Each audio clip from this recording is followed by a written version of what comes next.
Hi అండి, అందరికీ good morning. Morning editing చేస్తున్నా కాబట్టి గుడ్ మార్నింగ్ అని చెప్పానండి. ఇక్కడికి వచ్చేసి ఇంకా నెల్లూరుకి వెళ్తున్నాం కదా, చెప్పాను కదా మీకు. ఇక్కడ వెళ్తూ ఉంటే దారిలో చూడండి ఎన్ని రకాల పూలు ఉన్నాయో. పూలు చాలా రకాలు ఉంటాయండి ఈ సీజన్లో, మల్లెపూలు మాత్రం. అయితే అక్కడ హాస్పిటల్కి వెళ్తే డాక్టర్ లేరని చెప్పారు. ఇంకా అంటే రెగ్యులర్ డాక్టర్, ఆమె చూపించే డాక్టర్ లేరు, ఆయన అక్కడే ఉండేది అక్కడ. ఆయన ప్లేస్లో వేరే ఉన్నారని వద్దనుకొని రిటర్న్ అయ్యాము. అయితే ఇంకా కంటి డాక్టర్ కాడ చూపిద్దామని వెళ్ళాము. ఇంకా చూపించాము. 0.1 ఎంత ఉందని చెప్పారు డాక్టరు. సరే స్పెడ్స్ ఇస్తానమ్మా తీసుకోండి, ఎందుకంటే వాడమని చెప్పారు. సరే స్పెడ్స్ ఆర్డర్ ఇచ్చేసి 1/2 అవర్లో అవుతున్నారు. ఈ లోపల హోటల్ పక్కనే ఉంది వెంకటరమణ అని, అక్కడికి వెళ్ళాము టిఫిన్ చేద్దామని. తినే లోపల అవుతాయి అని చెప్పారు. అయితే ఇంకా వెళ్ళేసి ఎవరికేం కావాలనో ఆర్డర్ చెప్పండి అని అంటే వాళ్ళిద్దరు ముందు ఒకేలాగా చెప్తారండి. ఇడ్లీ కావాలి, ఇడ్లీ సాంబార్ కావాలి, ఇడ్లీ కావాలి, లేదంటే కొద్దిసేపు దోశ అంటారు. కానీ క్లారిటీ వాళ్ళకే లేదు. ఇద్దరు ఒకటే చెప్పేసి తిన్నారు. ఇద్దరు ఇడ్లీ లేదన్నారు. మేమిద్దరం అయితే మా అత్తమ్మ నేను చపాతీ తీసుకున్నాము. చపాతీ తిన్న తర్వాత ఇంకా తిని బయటకు వచ్చే లోపల తడిచిపోయామండి. అన్ని ఫ్యాన్లు తిరుగుతున్నాయి అక్కడ, కానీ అంత చెమట పోస్తుంది, తడిచిపోయాము. గాలి కూడా లేదండి, అసలు ఆ గాలి ఆడుతుంది, అది ఎటుపోతుందో కూడా తెలియదు. అంటే ఆ 3 days బాగా ఎండలు ఉన్నాయండి, దానివల్ల బాగా రష్గా ఉంటుంది ఇక్కడ, బాగుంటుంది అని చెప్పేసి. ఈ లోపల ఐస్ క్రీమ్ కావాలన్నారు. ఐస్ క్రీమ్ కూడా ఆర్డర్ పెట్టేసి ఐస్ క్రీమ్ కూడా తింటున్నారు. ఇంకా తిన్న తర్వాత ఈ లోపల వాళ్ళు కూడా కాల్ చేశారు, స్పెట్స్ అయిపోయినాయి మేడం, తయారైపోయినాయి, వచ్చి తీసుకోండి అని.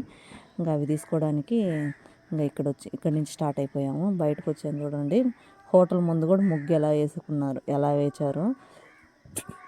అయితే అందరూ వెంకటరమణ అని అంటారు, కానీ అది పద్మావతి హోటల్ అండి. ఇక్కడికి వచ్చి స్పెట్స్ పెట్టుకుంది. ఫస్ట్ టైం కదా, సిగ్గుపడుతుంది కొంచెం, అందువల్ల వాళ్ళు అది చూసి నవ్వుకుంటున్నారు. అవి తీసుకొని బయటకు వచ్చాము రోడ్డు మీదకి. ఆటో ఎక్కదామని చూడండి, అసలు ఎలా లైటింగ్ అంతా ఫుల్ లైటింగ్ అండి షాపులకైతేను. అంటే జనాల్ని అట్రాక్షన్ చేయడానికి కూడా ఇదొక బిజినెస్ లాగా. ఇక్కడ వచ్చేసి 500కి 4 బెడ్షీట్స్, 360కి 3 డ్రెస్సెస్ అని పెట్టున్నారు. చూద్దామని వెళ్ళాము, కానీ ఎందుకులేండి, తీసుకునే పని అయితే వెళ్ళాలి అని టైం వేస్ట్ అని. ఇక్కడ మా అత్తమ్మ 20 రూపీస్కి విడిపూలు తీసుకుంది. అసలు ఎన్ని 5-6 వచ్చినాయండి మూరలు. ఇది వచ్చి పెన్నా బ్యారేజ్ అండి, కొత్తగా కట్టారంట, 8 years అయింది. మేము నైట్ పూట తక్కువ అండి చూడడము, ఈరోజు అయితే చూస్తున్నాను. డే టైంలో వచ్చేవాళ్ళము, అప్పుడు కనిపించదు మామూలుగా లైటింగ్ అంతా, ఇప్పుడు కనిపిస్తుంది. ఇది ట్రైన్ వెళ్తుందండి, మధ్యలో ఉంటుంది పెన్నా బ్రిడ్జ్కి బ్యారేజ్కి మధ్యలో రైల్వే ట్రాక్, అది ట్రైన్ వెళ్తుంది ఇప్పుడు, అందుకే తీసానండి అలా ఒక క్లిప్పు. నెక్స్ట్ వచ్చేసి బస్సు ఆగింది బస్ స్టాప్ సైడు.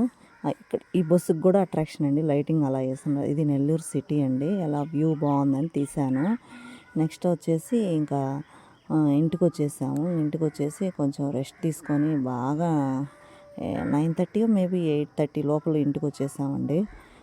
అప్పటికే రష్ ఉందండి రోడ్ అంతా, ఎందువల్ల బాగా ట్రాఫిక్ జామ్ అవుతుంది, ఇదివరకు లేదు ఇలా. ఇంకా పడుకొని ఇంకా మార్నింగ్ లేచామండి, మా ఊరికి వెళ్ళిపోదామని. నెల్లూరుకి వెళ్తాను, నెల్లూరు ఆత్మకూరు బస్ స్టాప్కి ఆటోలో 5:30కి అంతా స్టార్ట్ అయిపోయాము ఇంట్లో నుంచి.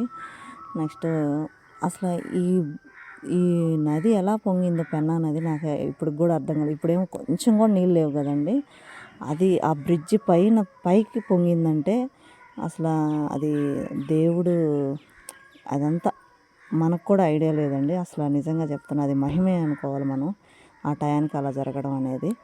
ఇప్పుడైతే కొంచెం కూడా నీళ్ళు లేవు. నెక్స్ట్ వచ్చేసి మనం బస్ స్టాప్కి వచ్చేసాము. బస్ ఎక్కేసేసి స్టార్ట్ అయిపోయామండి. ఇక్కడ వచ్చినాక బస్సు కూడా ఫుల్గా ఉంది. ఎందువల్ల అంటారా, టీచర్స్ ట్రైనింగ్ అంట, ఎలక్షన్ డ్యూటీకి. పాపం వాళ్ళు కూడా నిలబడి ఉన్నారండి. ఫస్టే వెళ్ళాలి, ముందుగా వెళ్ళాలనేసి. ఇంకా మళ్ళీ నెక్స్ట్ ట్రిప్కి కూడా ఫుల్ అవుద్దంట, అలా ఉంది బస్సులో జనాలు. వ్యూ బాగుందని చెప్పేసి ఇక్కడ తీసానండి, అంతేను, ఇంకేం లేదు. అక్కడ ఏం తాడి చెట్లు, కొంచెం పొలాలు ఉన్నాయి, అందువల్ల అలా కొంచెం తీసాను. ఇక్కడ చూడండి ఎలా నిలబడి ఉన్నారో టీచర్స్, చెప్పాను కదా. నా వీడియోస్ నచ్చితే లైక్ చేసి, షేర్ చేసి, సబ్స్క్రైబ్ చేయండి ప్లీజ్, సపోర్ట్ మీ. బాయ్ అండి, థ్యాంక్ యూ.